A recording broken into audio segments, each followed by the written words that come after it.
On planche toujours sur la question de comment se rendre intéressant aux yeux de la presse, comment faire en sorte qu'on parle de moi. Alors on va aborder le sujet plus en détail maintenant. Alors, je vous ai parlé du cas de ce boulanger qui, à force de créativité, d'intelligence et d'humour, a réussi à se rendre intéressant auprès des journalistes. Il y a une autre façon aussi de se rendre intéressant auprès des journalistes, même quand elle est dans un métier très technique.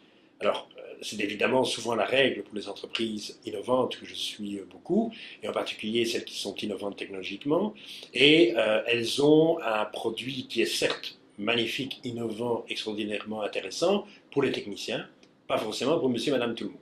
Comment le rendre intéressant pour monsieur, madame, tout le monde? Alors, j'ai le cas d'une entreprise qui s'appelle Laserco, qui est une société, j'explique en 30 secondes quel est le produit. Donc, ils travaillent essentiellement pour les tunneliers. Donc, les tunneliers, ce sont des gens qui ont besoin d'un outil de forage énorme qui présente en bout de queue une sorte d'immense disque qui va permettre de créer, de forer le tunnel aux dimensions qu'ils souhaitent. Alors, la particularité de ce disque, c'est qu'à ce moment, il s'effrite et il commence à être moins performant. Il faut savoir que les machines qui servent à créer ces tunnels sont des machines extrêmement coûteuses. L'opérateur qui est dessus peut difficilement arrêter le travail et il doit essayer d'arrêter le travail le moins souvent possible parce que à chaque fois, ça coûte énormément d'argent. Donc son métier, c'était simplement de renforcer la surface de cet énorme cercle de façon à ce qu'il tienne le plus longtemps possible et donc qu'il coûte de moins en moins d'argent à l'entreprise. Comment faire? Une solution, c'était de greffer sur la matière du diamant. Le diamant est le produit naturel qui est jusqu'à présent toujours le produit le plus dur au monde. Et donc, il permet évidemment d'augmenter la durée de vie de ce produit. Pas facile à faire parce qu'il y a un problème technique qui se repose à chaque fois, c'est que si vous voulez intégrer dans une plaque d'acier du diamant, vous devez chauffer la plaque d'acier. Et le diamant a cette caractéristique que s'il est trop longtemps chauffé, il perd toutes ses propriétés de dureté et il redevient du graphite. Pour éviter ça, le monsieur de Smet de Laserco a trouvé une solution. Il travaille au laser. Le temps de la microseconde qu'on fait chauffer la plaque, le diamant a la possibilité de s'y installer, de s'y encocher et de ne perdre aucune de ses propriétés. Il me présente ce produit qui est effectivement fabuleux, mais je lui dis tout de suite, ça va être très compliqué de le faire parler à un public très généraliste. Et je lui ai demandé d'essayer de faire preuve d'imagination et d'essayer de trouver dans les produits, dans les demandes auxquelles il avait déjà répondu, s'il n'y avait pas un produit un petit peu plus, et les journalistes parlent comme ça, un peu plus sexy, un peu plus fun, un peu plus rigolo. Quelque chose qui parle à plus de monde. Il a recherché et il a dit, mais oui, j'ai une demande. Donc il faut savoir que cette entreprise est installée dans la région du centre, à Strépy-Bracny, et on n'est donc pas loin de Mons, de Glun, et on n'est pas loin de l'école de maréchalerie, et on n'est pas loin non plus de l'hippodrome de Glun. Et donc il avait une demande de propriétaires, de trotteurs, les chevaux qui font du trot et qui sont de véritables champions, de leur créer des semelles qui soient beaucoup plus légères que ce qu'ils avaient l'habitude de porter, ces chevaux, et beaucoup plus efficaces au niveau de l'antidérapage. Chaque seconde dans un tournant gagné fait que le crack devient de plus en plus le crack et reste champion du monde et reste longtemps. Il faut savoir aussi que le cheval est un animal qui déteste courir avec des fers à chevaux. Et donc au plus le fer est léger, au moins il se souviendra qu'il emporte, et au plus il libérera de la puissance. Donc il fallait développer ça. Et la technique qu'avait mise au point pour les tunneliers Monsieur de Smet est une technique qui pouvait s'appliquer parfaitement sur le fer à cheval, puisque le principe était le même. Et donc il m'a proposé ça, et ça c'était magnifique pour les journalistes. Pourquoi c'était magnifique? Parce qu'il y a tout à raconter. Il y a une innovation technologique qui est ce fameux dépôt de diamants sur une couche d'acier. Il y a l'histoire d'une entreprise, un monsieur qui a créé de toutes pièces son entreprise, qui est enthousiaste, qui a envie de montrer à quel point son entreprise est belle et intéressante et à quel point il travaille bien. Il y a un animal que tout le monde aime, qui est le cheval. Il y a le fait qu'il y a un métier qui est un métier qui est aux antipodes de la technologie, si je puis dire, qui est un métier extrêmement traditionnel, mais que les gens aiment toujours beaucoup voir, ce sont les maréchaux ferrants. Et donc, tout ça faisait qu'il y avait une belle histoire à raconter, parce qu'il y avait de multiples angles autour duquel le journaliste pouvait gloser et raconter son histoire. Et donc, cette conférence de presse a eu un succès fou parce qu'il y avait plein de choses à montrer. Et donc, ça, c'est une des choses qu'il faut vraiment retenir, c'est que la conférence de presse, la relation avec la presse que vous voulez entretenir, elle sera surtout basée sur ce que vous avez à montrer. Si vous n'avez rien à montrer, ne communiquez pas avec la presse, ça ne sert à rien.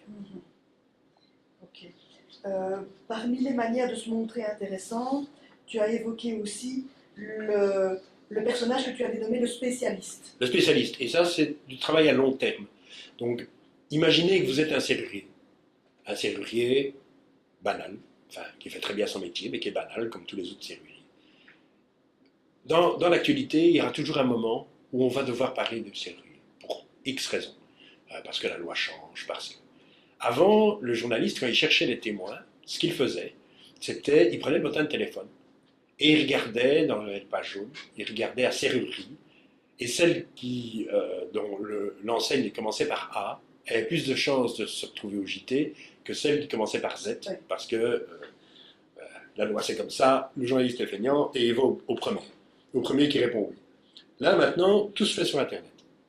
Et donc les journalistes sont de plus en plus à la recherche de témoins via Google, Internet, les moteurs de recherche.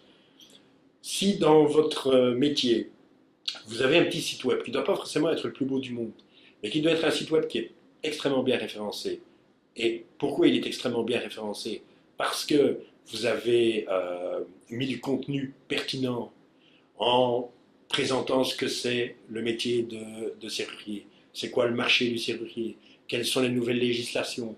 De montrer que vous êtes quelque part, entre guillemets, un porte-parole du monde des serruriers.